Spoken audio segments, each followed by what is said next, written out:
Hello, hello. Welcome back or to my channel. If you've never been here, you are choosing to be a part of a 30-day challenge I've been doing to just really get in tune with that inner voice. Some of us don't even know what it is or where it comes from.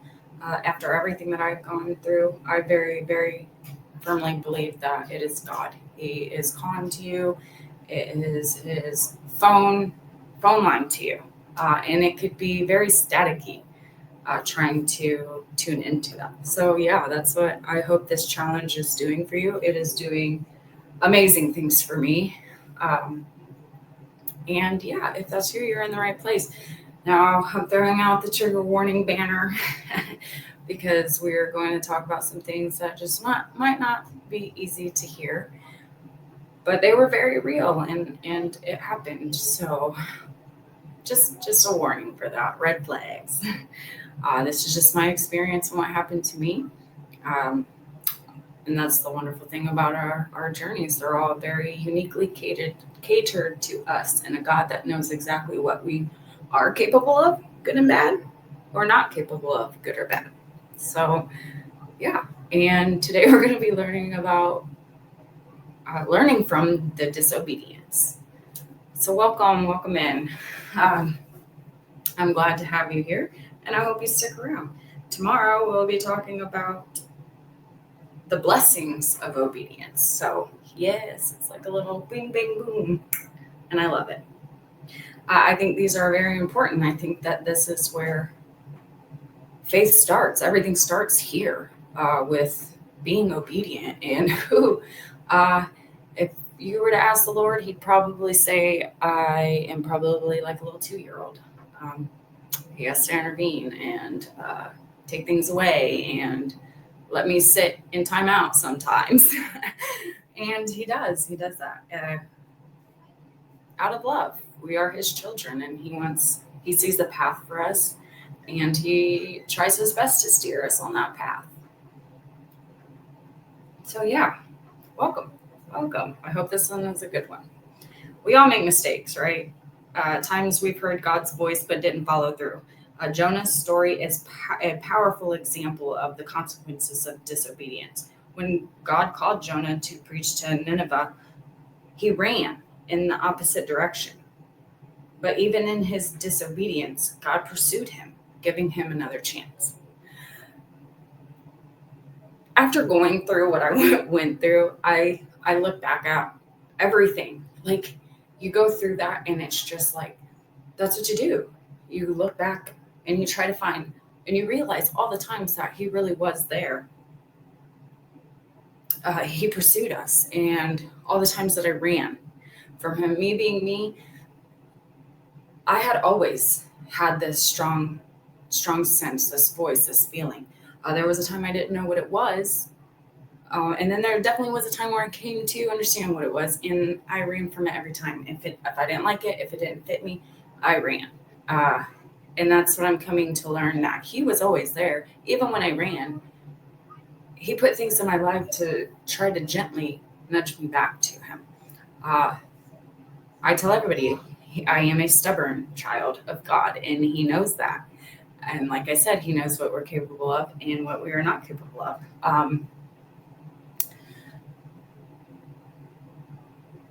When I first found out I was pregnant, I talk about this a lot in my story, more in depth, but just for the sake of here and now for this challenge, like a little snapshot of how it was. I had 5 miscarriages before I had my oldest. We wanted, prayed, and God gave him to me. But in all of those pregnancies, I knew I was pregnant immediately. Immediately. So to be pregnant with my third child, and by the time I found out and looked up at God and said, "What the heck, man?" uh, I was already 2 months. So even as I sit here today, that blows my mind. Um, and that was God. He intervened. He held off long enough to know what I was capable of doing. And when I looked up at him and I found out I was pregnant, and I said, "What the heck, man? I can't do this. You know I can't do this." And he said, "I know." I knew exactly what was behind those words. I knew. I'm not going to lie to anybody. I knew what he was getting at. And I was absolutely not. No. No. And there was only two things left. I can't do this. And I'm not doing what you want me to do. So I tried to call around to see about getting an abortion, because at that time, it wasn't about, between me and God, it wasn't about what he believed in, what was in the Bible at the time. It was about making sure that I didn't stop his plan and making sure I was okay in the process. And he made it, barely enough to where no matter what I was capable of doing or not doing, he knew the limits in that as well. So by the time I made that call, it wasn't even on the table at all. There was never going to be, and he took that from me. He literally reached out and grabbed that decision from me. And I fully believe that. I have so much faith in that. I don't know what else to call it. Because he knew, and just as much as I know sitting here now, that if that was an option, it would have been done. And I know that's hard to hear, and it doesn't sound very godly but it is very human. And God knows I'm human. We're all human, and he loves us through it. And let me tell you, I was mad. I was so mad at him for that. That's when I looked up at him and said, if I could bring Jesus back and just to put him back up on that cross, I would. Why would you do this to me? Why? And I ran from it. Even then, I told him, no, I'm not doing what you asked me. This is my son. And this is my mistake. This is what I got myself into. I'm going to have a baby and I'm going to bring him home. And that was about the time where, you know what? He said, all right, Ash, okay. If that's what you want, if that's what you truly want, I'm going to let you see exactly what you want. I'm going to let you see. And I think at that time, he really did give me what I was asking for, not what I wanted, or what I wanted and what I was asking for, not what I needed, not what was best for me, not anything that was a part of his plan at the time. And he let me sit in it. And this is where people can, we all have different opinions. And, a lot of people will say that maybe I was delusional and going through some kind of psychosis. And that's where they split, or if it was really God. And I'm over here saying, can it be option C? Couldn't it have been both? Maybe. Because yes to both of those. Where I part with is, everything, and I'm not saying it doesn't happen, but here's where I'm sitting.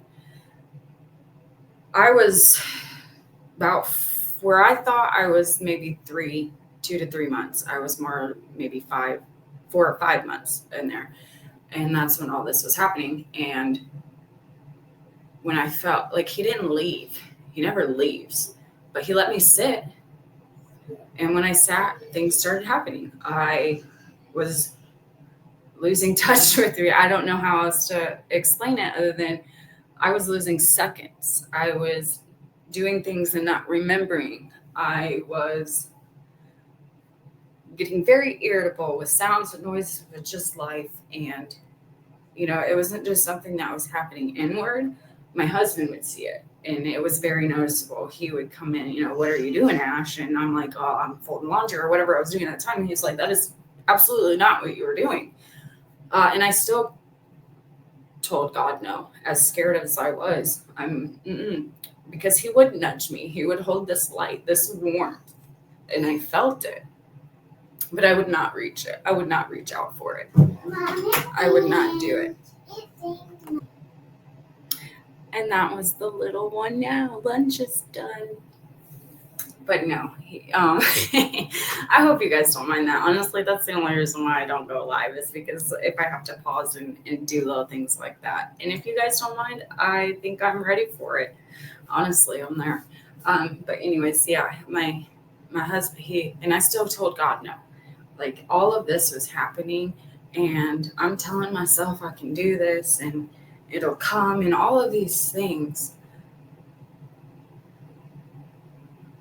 And I was still telling God no as this stuff was happening. Um, I really, really feel like, with everything that I've learned afterwards, you know, there are different opinions and stuff about, and myself included. I'm trying to understand it as much as I humanly can. You know, I think I'll spend the rest of my life trying to understand what he did and thanking him for it. um, but anyways, I was still telling him no. I hadn't seen the OB. I hadn't left my house. I completely just blocked everything out. But I also think that God took all these surrounding opinions, thoughts, and everything away from me so that way I could just focus on Him and me and us. Um, it wasn't until uh, I snapped at my oldest son in ways that I have never and never since snapped on, and I laugh just because it's a nervous tick, but it's a very serious situation. And the thing about it is as I'm sitting here today, I still cannot remember it. The only thing I remember from it is my husband screaming my name, and I look around, and they're looking at me the way I feel everybody looks at me now, like a monster, except for they were really looking at me like a monster. And I don't remember any of the time from the couch to grabbing hold of my son, lifting him, shaking him, this whole thing. And then that was it. That was the moment. No matter how I was feeling, no matter what I was doing, that that right there is is exactly what I think God needed me to see and do, as horrible as that sounds. I think that was my wake up call for me to say, all right, Lord, okay. Um, and the very moment I did that, I think he knew because it all stopped. I never seen or felt or did or any of those things in the way that it was happening before. Not like it was after the moment I said okay, and I truly meant it. I said, all right, Lord, you've showed me enough. And the biggest thing is everything I talk about is, postpartum psychosis, post, and here I was pregnant. And I'm not saying it doesn't happen. What I'm saying is, then what was it when I looked up and said, all right, Lord, I've seen enough. It stopped. Even when I promised him that when I did make that OB appointment, I would go in there and talk to her about it. And I didn't, not the first one. I went in there with every intention, and I didn't. He didn't uh, let me sit in that. And that's what I mean when I fear God. Like, I know exactly what uh, that man is capable of uh, when he gives you a direct command and you are telling him no. It wasn't a question. There was a time he coddled me, and then there was a time where we didn't have time for that. We were running out of time. He was running out of time, and he needed me to see that this was the only plan. This was the plan from the beginning. And it wasn't the first time I went into my OB. And I feel like he knew I was there. He just needed me to get there. He knew I was fully on board. I just needed to open up my mouth. But I think in my heart, he knew that I was there.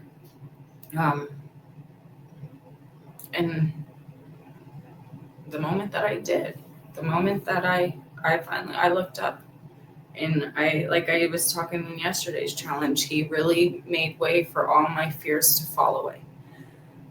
And I could tell you things which I plan on doing tomorrow that I don't know how to explain other than it was God. And people want to say, when somebody mentions me too, divine intervention, you're just like, oh, okay. And I immediately do that. And I'm so guilty of it. And I'm trying to change it because of what I went through. Because I don't know what else to call it other than he stepped in.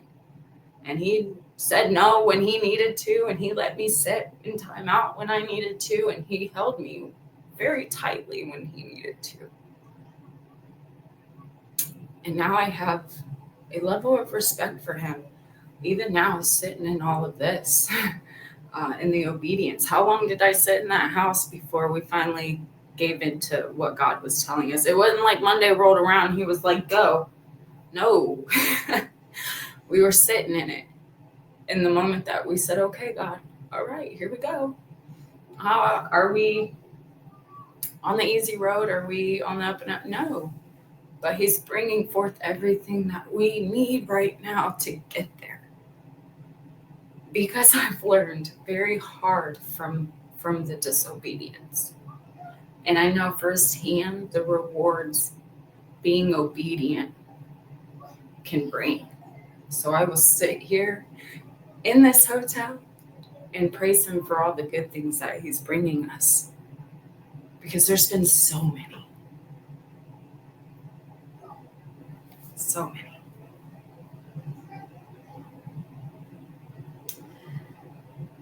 The word for the drawing is there. Disobedience can delay our journey, but it doesn't disqualify us from God's purpose. He is merciful and offers us grace to return to his path. So the challenge I have for you is reflect on a time when you didn't obey God's voice. What stopped you from trusting him? How did God's grace bring you back?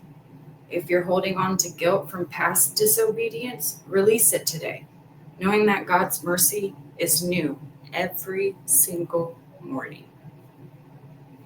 And I want to close in a prayer.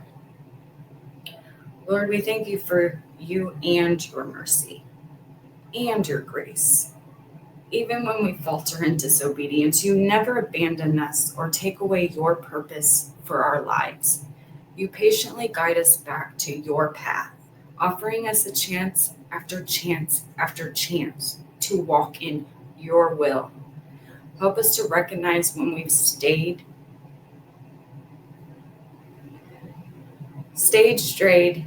and to turn back to you with humble hearts. Thank you for your unfailing love and the assurance that no mistake can disqualify us from the plans you have for us, Father. Amen. I hope you guys enjoyed this. I hope that you guys learned something about yourself and what it means to truly be obedient and what could happen if we are disobedient. I used to blame God for everything. And now since I've gone through this, I really do look back and see all the ways that he tried. He really did. And I was just straight up, nope. Not doing that. Not doing it that way. Not doing this. Nope. I'll do it my way. I used to think, how do people give it to God? How do they just hand it over? How do they just do this? It's not something that you can explain, really. It is really just letting go. And when I did, he lit up the path. It was like I was on autopilot. I wasn't moving, but somehow I was moving in every direction that he wanted me to go. And I pray that for you. No matter what your journey is, I pray that for you. I hope you guys have a good rest of the day. And before I start rambling, I'm bad at goodbyes, so I'm going to cut it here.